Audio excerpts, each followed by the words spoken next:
picked a bad spot. O mistério de uma cidade, um lugar perdido no tempo e no espaço, um loop temporal, uma conspiração, teorias é o que não falta. Em toda a maluquice que acontece em Origem, ou From no original, só uma coisa é certa: quem entra não sai mais. Ao menos era isso que acreditávamos até o final da segunda temporada, onde vemos Tabata aparentemente conseguindo despertar daquele lugar. Uma das melhores séries de terror e mistério dos últimos anos está de volta para sua aguardada e hypada terceira temporada. E como até agora temos mais perguntas do que respostas, aqui nesse vídeo vamos repassar tudo o que aconteceu de mais importante na segunda para começarmos a terceira já naquele clima desolador e desesperador de From, ou Origem. Se você é fã dessa série maravilhosa, já deixa o like e se inscreva caso ainda não seja inscrito, porque vai rolar review toda semana nos novos episódios aqui no Sextou. Sem mais enrolação, vem comigo!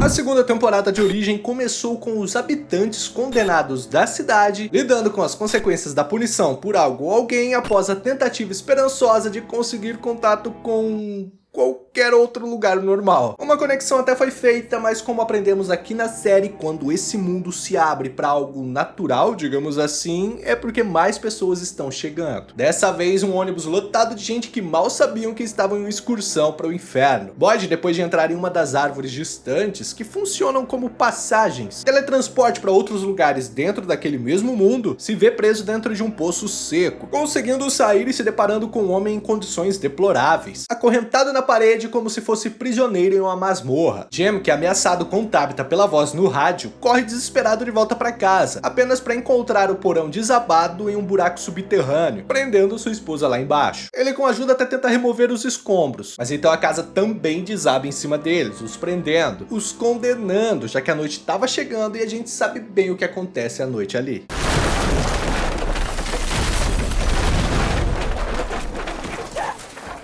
Tabitha e Victor explorando um verdadeiro labirinto de túneis embaixo da cidade da floresta, onde descobrimos que é ali que as criaturas dormem durante o dia para atacar o terror à noite, conseguem fugir quando anoitece e elas começam a despertar, buscando abrigo em um esconderijo de Victor perto da cidade. Um baú de um caminhão abandonado onde ele guarda várias de suas quinquilharias. Ele conta a Tabitha sobre o garoto de branco, que o ajudou, que o conheceu quando ainda era uma criança, mas que ele ficou desaparecido por todo esse tempo, voltando a reaparecer apenas agora que Tabitha e sua família chegaram na cidade. E esse fato é muito interessante. Existe uma teoria de mundos paralelos ou um loop temporal, onde a mesma história se repete, nesse caso com pessoas diferentes cumprindo a mesma jornada até que o local seja derrotado, digamos assim. Se lembrarmos que a mãe de Victor, quando ele era só um garotinho, deixou com sua irmã para ir até o farol encontrar uma saída, uma fuga, morrendo no processo, faz um paralelo muito grande com Tabitha e sua família. Ethan e Victor, Julie e sua irmã, Jim e seu pai, Tabitha e sua mãe. Como vemos no fim da temporada, ela também precisou deixar a sua família e seguiu rumo ao farol, onde aparentemente conseguiu sair do que quer que seja aquele lugar. Só que não sabemos exatamente o que aconteceu com Tabitha ali, naquele mundo. Quer dizer, ela pode ter mesmo saído, mas não acredito que seu corpo simplesmente desapareceu ali do farol. Acredito que eles encontrarão o corpo morto de Tabitha, o que seria bem chocante para toda a sua família e os moradores, com isso os desencorajando a aventurar-se por ali, até mesmo evitar o farol, que em teoria seria a única saída conhecida até o momento. Novamente, isso seria outro paralelo com o que aconteceu com Victor. Será que a irmã dele, talvez até o pai, talvez até a mãe estariam vivos no mundo real?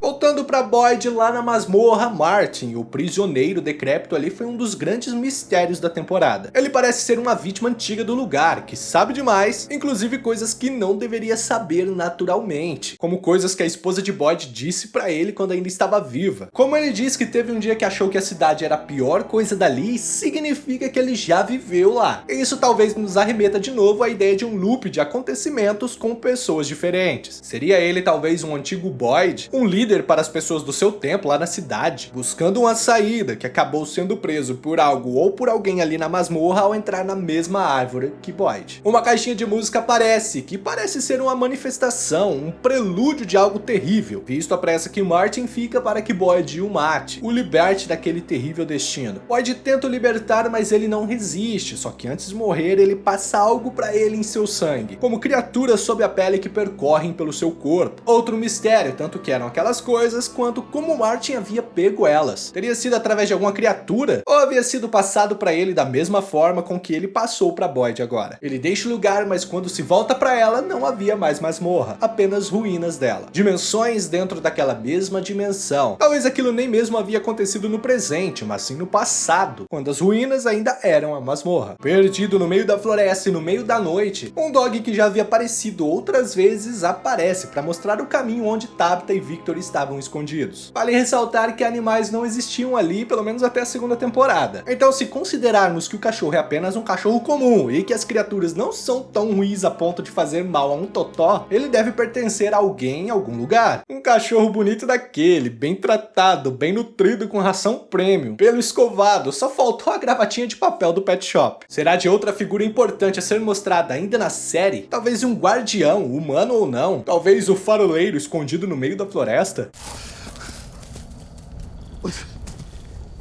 A segunda temporada girou muito em volta dos novos moradores e suas dificuldades em aceitar e se adaptar àquela nova realidade surreal e monstruosa, principalmente por parte de Randall, que faz o tipo objetor de consciência, não acreditando que tudo aquilo ali, que toda aquela história fosse real, que tudo aquilo era uma espécie de jogo, de reality show extremo, de um experimento social, sendo essa última até uma teoria válida que realmente existe por aí. E tanto Boyd quanto Donna eram membros da organização de tudo aquilo ali, infiltrados para fazer com que acontecesse do jeito que as coisas eram para acontecer. Tudo um script de um show maluco. O que realmente seria muito intrigante e faria metade dos fãs da série acreditarem que ele estaria certo. Se, diferente de Randall, a gente já não tivesse visto tudo de bizarro que acontece ali. O sobrenatural, as mortes, as criaturas, etc. Para ele, dentre os personagens novos que vale destaque, temos primeiro Elgin, que tem uma sensibilidade muito peculiar e curiosa com aquele lugar, mas que fora alguns insights ali, ele não chega a ser bem explorado nessa temporada. Muito provavelmente vai ter uma importância maior na terceira. E Tilly, que é uma velhinha muito suspeita. Se a teoria de Randall sobre o lugar todo ser uma espécie de experimento social fosse real, Tilly sim seria a principal suspeita de fazer parte da staff, da organização por trás de tudo, infiltrada ali. Sempre que ela aparece, ela dá um ar de mistério, sempre guiando as conversas, as coisas, para rumos que não seriam normais, criando conflitos entre os personagens sem querer, inclusive sabendo coisas que não deveria saber. Ela realmente pode não ser só uma infiltrada, mas como também algum outro tipo de ser sobrenatural daquele lugar. Uma mini prova é que no penúltimo episódio da temporada, Boyd, Donna, Jean e Randall, presos ali na van da família de Jem, escutam a melodia que sempre toca na caixinha de música, mas dessa vez sendo transmitida em um rádio da van, e a frequência no display mostra o número 47. No final do mesmo episódio, após adivinhar do nada que Fátima estava grávida, ela diz que tinha 4 filhos e 7 netos. 4 mais 7, 47. Acertou, miserável. Seria a velha própria bailarina manifestada das visões de Boyd. E falando da gravidez de Fátima, quais as chances disso dar muito errado? 90% por baixo, talvez? Supostamente vai ser a primeira criança gerada ali naquele mundo bizarro. E detalhe, Fátima não podia engravidar. Que milagre, não? Qual a probabilidade de nascer uma criaturinha comedora de gente dali?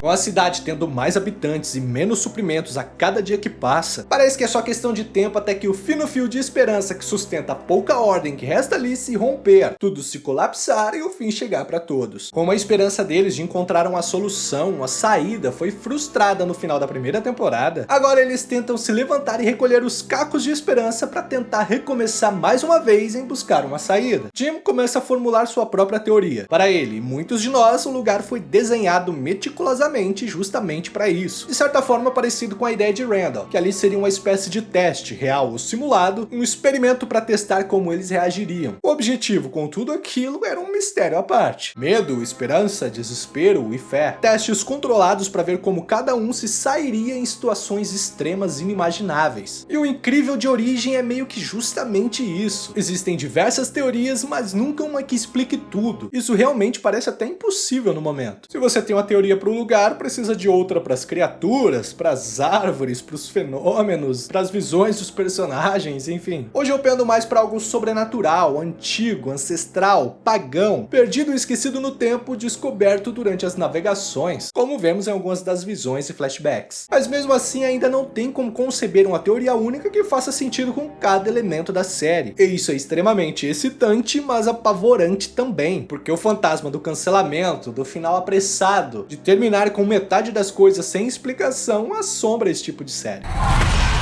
Jade é outro personagem chave para os eventos do lugar. Se não me engano, ele foi o primeiro a começar a ter visões diversas com coisas que aconteceram ou que assombram aquela floresta. Ele mergulha cada vez mais naquilo conforme a sua sanidade vai sendo testada, até que começa a enxergar aquele estranho símbolo, além de um antigo morador dali do tempo de Victor criança. Depois de tanto pressionar, Victor conta que aquele homem era Christopher, alguém alegre que sempre provocava riso nas pessoas. Mas um dia ele começou a ter visões, a ver aquele símbolo e coisas a mais. As risadas pararam e as pessoas morreram. Talvez foi Christopher que redescobriu aquele antigo mal ali. Talvez ele até o tenha despertado, influenciado ou sem querer. E isso volta a fazer sentido com a teoria dos paralelos, da história se repetindo, com o Jade talvez assumindo o papel de Christopher agora, alguém que foi se perdendo ao ponto que ficava cada vez mais obcecado com todo aquele mistério.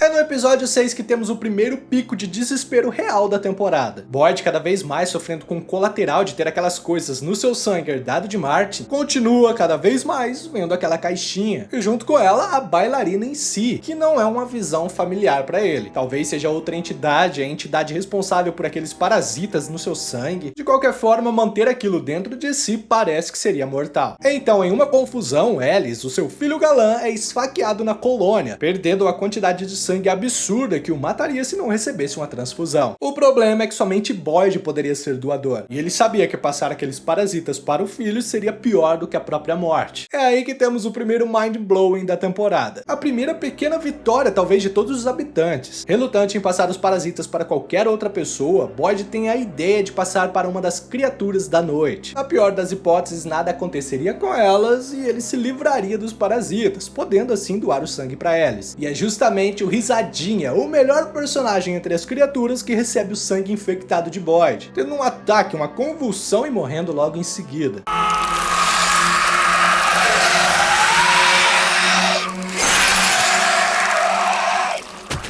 O Risadinha é dissecado como um sapo por Christie, Boyd e Kenny. E como já era esperado, sua anatomia basicamente é de um humano comum. O estranho é que seus órgãos são completamente secos. Isso pode não significar nada, que apenas dá a origem natural da criatura, ou pode significar tudo, como sendo que a criatura já foi uma pessoa comum um dia, que algo aconteceu, que elas foram submetidas a alguma experiência intencional, sobrenatural ou não, que as deixou daquele jeito. Só que no meio de um ataque de fúria de Christie contra os órgãos do Risadinha, a bilis é encontrada. O único fluido dentro da criatura que é armazenado para ser usado de alguma forma que talvez pudesse lhes dar alguma vantagem sobre as outras criaturas. A esperança é que aquilo talvez tivesse um efeito parecido com as criaturas no sangue de Boyd. Mas esperança naquele lugar é complicado. As manifestações também começam a se intensificar cada vez mais, como uma resposta, um contra-ataque pela morte da criatura, pelas esperanças estarem novamente aumentando. Mary, a namorada de Christie, a princípio tem uma crise de abstinência e começa a ter visões com uma caixinha de música. E também Eldin, dando uma relaxada ali, seguindo uma dica de Julie, vê e escuta a caixinha de música logo antes de ser atacado por um espectro de uma mulher. E pelas roupas parece ser muito antiga, oriental, uma geisha talvez. Pois é.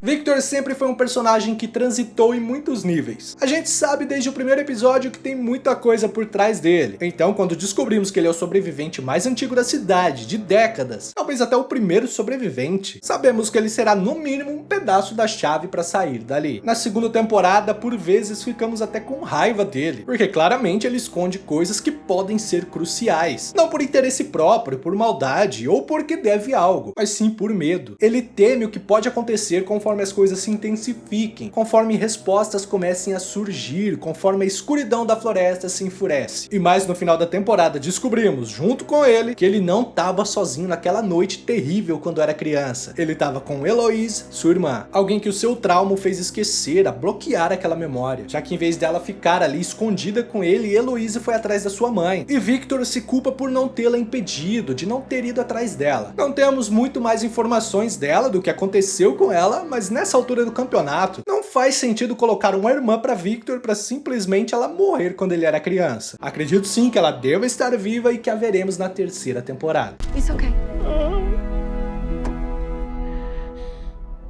E falando na fúria da escuridão que permeia a floresta, uma nova praga, um novo nível de terror tem início. Primeiramente, Kenny sonha com uma ligação enigmática, com alguém recitando. Eles tocam, eles quebram, eles roubam. Ninguém aqui é livre. Aí vem eles vêm por 3, a menos que você pare a melodia. Depois, ainda no sonho, ele vê cigarras sendo atacado e despertando com um hematoma no mesmo lugar. Depois, o corpo do Risadinha é infestado por cigarras, que não temos como saber se brotaram dele de alguma forma, o que parece ser o mais provável, né? Porque para chegarem até ali, alguém iria ver e ouvir. Nisso, outra moradora acaba sendo destroçada, dessa vez de dia, com Red, seu parceiro, dizendo que ela estava dormindo, que do nada começou a agonizar, a murmurar aquela melodia, até que algo a quebrou por dentro. Ele não especifica, mas muito provavelmente eram as cigarras, trazendo uma nova estação para a cidade e um novo terror para os moradores. E ele chega. Em fuga pela floresta, Randall é atacado pelas cigarras e entra em coma. Na cidade, primeiro Mary também é atacada, depois Julie, ambas da mesma forma, ambas só elas veem as cigarras, ambas entram em coma. E os 3 da canção, da melodia, poderia ser agora os 3 em coma, mas se ela é mesmo sobre alguns habitantes específicos da cidade, eu chutaria Mary e Randall sim, mas em Eldin em vez de Julie, 3 que chegaram juntos. Até a canção faria mais sentido assim, eles tocam pra Eldin, talvez um toque sensitivo de ter uma conexão estranha com o lugar, eles quebram pra Randall, que o nome já diz por si mesmo, e eles roubam pra Mary, que viciada nos tóxicos, ela acaba roubando morfina ali da enfermaria. No último episódio da temporada, no meio do caos, do desespero ali com os 3 em coma, Boyd, Tabitha e Jade voltam pra floresta numa espécie de tudo ou nada atrás de respostas, cada um à sua maneira. Boyd volta até as ruínas da masmorra junto com Kenny e Sarah, que ficou de molho a temporada inteira, sendo hostilizada por todos por suas ações. Ela tem uma crise quando escuta os 3 em coma começarem a gritar, escutando também alguma entidade dizendo que a culpa daquilo foi de Boyd, por tê-los soltados na cidade, certamente se referindo aos parasitas de Martin, que ele transferiu pro Risadinha, que acabaram eclodindo nas cigarras demoníacas. Nisso, Kenny a leva de volta para a cidade, enquanto Boyd consegue voltar à masmorra, encontrando lá Julie, Randall e Mary, acorrentados em sofrimento, morrendo aos poucos. A caixinha de música começa a tocar e Boyd sabe o que fazer. E mesmo com a aparição da sua afinada mulher, obviamente um truque do que quer que estava por trás de tudo aquilo, Boyd destrói a caixinha, libertando instantaneamente os 3 daquele coma, daquela agonia. Jade toma coragem e desce até os túneis subterrâneos, onde Tabitha diz ter visto aqueles símbolos junto com Victor. Lá ele encontra 7 altares de pedra com as 7 crianças calvas de branco repetindo sempre Ankui, um mantra ou um nome que elas usam para se referir a Tabitha, aparentemente. E novamente é coincidência. 7 crianças, 7 filhos da velha Tilly. As crianças estão olhando para cima, onde há um buraco com um símbolo feito com raízes. Provavelmente ali era uma espécie de altar de ritual, de sacrifício, de algo muito antigo, sobrenatural e terrível que acontecia ali. E Tabitha é levada até a árvore distante das garrafas de penduradas, já que as árvores Faraway podem teletransportar pessoas para lugares aleatórios dali. A mesma árvore pode te levar a lugares diferentes, mas somente aquela ali, a das garrafas de penduradas, era linkada a um único lugar. Aquela em específico, o farol. Novamente, vale dizer que a mãe de Victor também tentou cumprir aquela missão. Ouvindo o chamado das crianças, ela partiu até o farol para poder salvar a todos. Mas segundo Victor, ela não conseguiu chegar até lá, tendo encontrado seu corpo depois ali próximo à árvore. Voltamos de novo à teoria de que a história está fadada a se repetir. A mãe de Victor era também Ankui, a esperança de salvação das crianças presas ali, mas ela não conseguiu. Agora uma nova Ankui chegou à cidade e estava destinada a cumprir o que a mãe de Victor não conseguiu. Eu só acho que ela não conseguiu porque deve ter ficado para trás para garantir que Eloise, a irmã de Victor, conseguisse entrar na árvore. Acredito realmente que veremos ela na terceira temporada se encontrando com Tabitha do outro lado, no outro mundo. Enfim, Tabitha chega até o farol e sobe com os chamados das crianças, encontrando lá em cima o garotinho de branco, que se desculpa, diz que aquela era a única maneira e depois a joga lá de cima. Tabitha acorda em um hospital com uma doutora dizendo que ela foi encontrada há 3 dias, caída e desacordada em uma trilha, descartando assim a teoria do acidente de carro que mantinha todo mundo em coma. Aparentemente, Tabitha saiu, mas a sua missão só tá começando. A pergunta é, será que o lugar é apenas sobrenatural, algo antigo e pagão que foi despertado e agora tá se manifestando, ou existe além disso toda uma conspiração que gerencia o que quer que esteja acontecendo aonde quer que esteja acontecendo? O que você acha?